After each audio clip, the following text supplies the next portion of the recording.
As I record this video, there's a new phenomenon in the United States which is called the Great Resignation, whereby people are actively thinking about their satisfaction in the present work that they have, and many have begun to resign. And therefore, today's episode is called, How Do You Know When It's Time to Quit Your Job?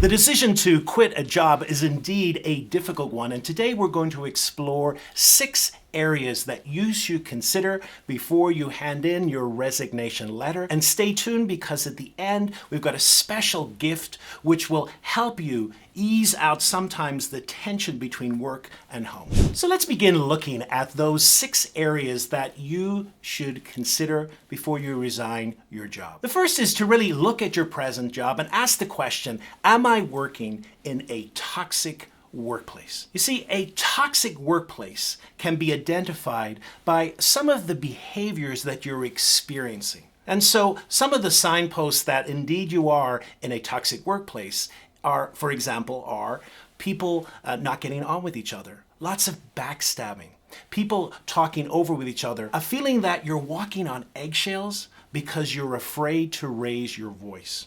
Perhaps it's the mood of the boss who comes in, and that mood goes all over the workplace, and it creates tension. It creates a fear of not being able to speak your voice. Now, what you'll know from a toxic workplace is that it begins to drain your energy. The second area to reflect is to really be honest with how your work is impacting your health. You see, there's a direct correlation between our workplace and our health.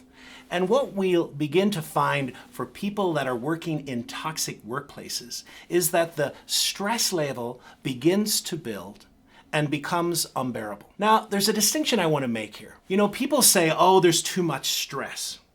Well, there's an interesting point there where stress becomes too much, because there's also a problem with too little stress. You see, stress by itself is a good thing. Stress motivates us. Stress brings out the best in us. There's a point where the stress becomes too much, and it begins to impact all the different areas of our life.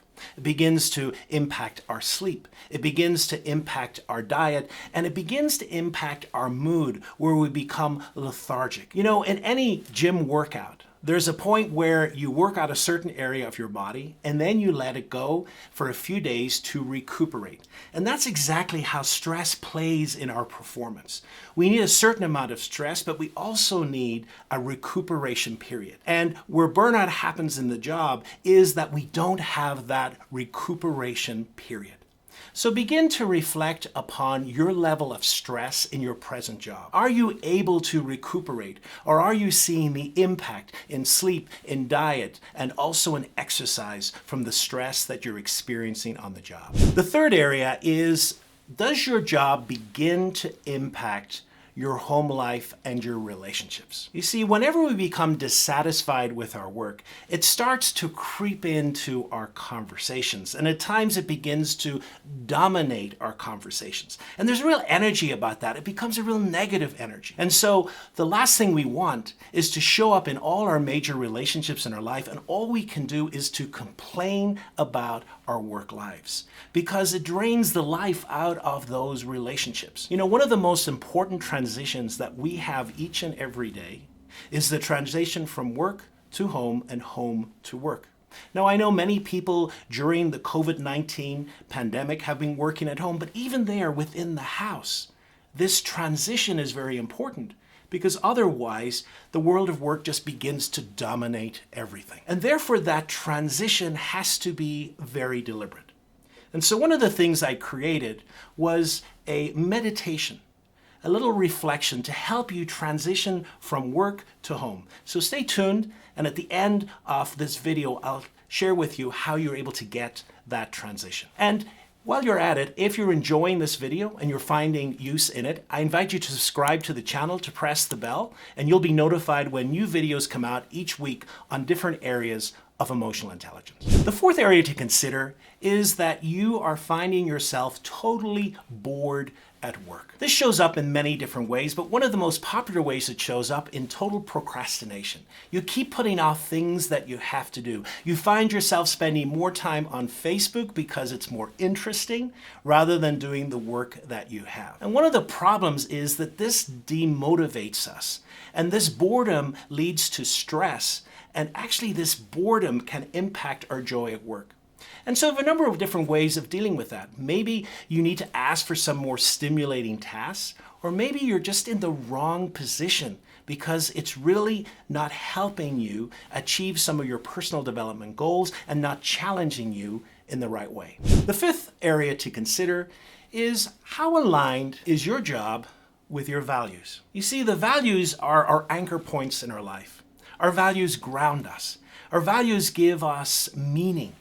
And if our work is not aligned with those values, what we have is a disconnect and the introduction of a tension. And very often what we find with burnout at work is that people are working in a job that is far away from the values that they espouse. And so therefore, maybe consider this point. Take some time to think about what values do you hold near and dear? What values motivate you? What values drive you in your life? And then look at your present work, the present organization perhaps you're working for. What are their values? Are they aligned? Because if there's a disconnect, it introduces stress and the potential eventually of burnout. And the sixth point comes from the fact that you actually pressed this video. Why did you?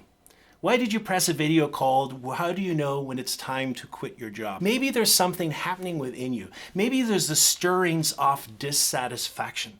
Maybe you're feeling discontent. Maybe you're feeling overly tired, drained.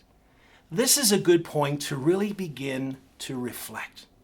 Because the earlier that we can put our finger on what's happening, the more choice we have of doing different things. You see, the last thing we want to do is to quit our job. We really want to prepare an exit plan. And we want to try and do different things perhaps to alleviate what we're feeling at the moment. So I just invite you to take some time. Take some time to reflect on the work tasks that you do. Take some time to reflect perhaps on what is it you most enjoy about your job? What are the tasks that you enjoy? What are those that drain you? Is there anything you can do in your present situation to improve and to increase that balance towards a more favorable side? And if not, then to be totally honest and to reflect upon the fact that if I had to move, what would I want to do? What position would really add some meaning to my life? What would add energy and challenge? You know, it's a difficult position.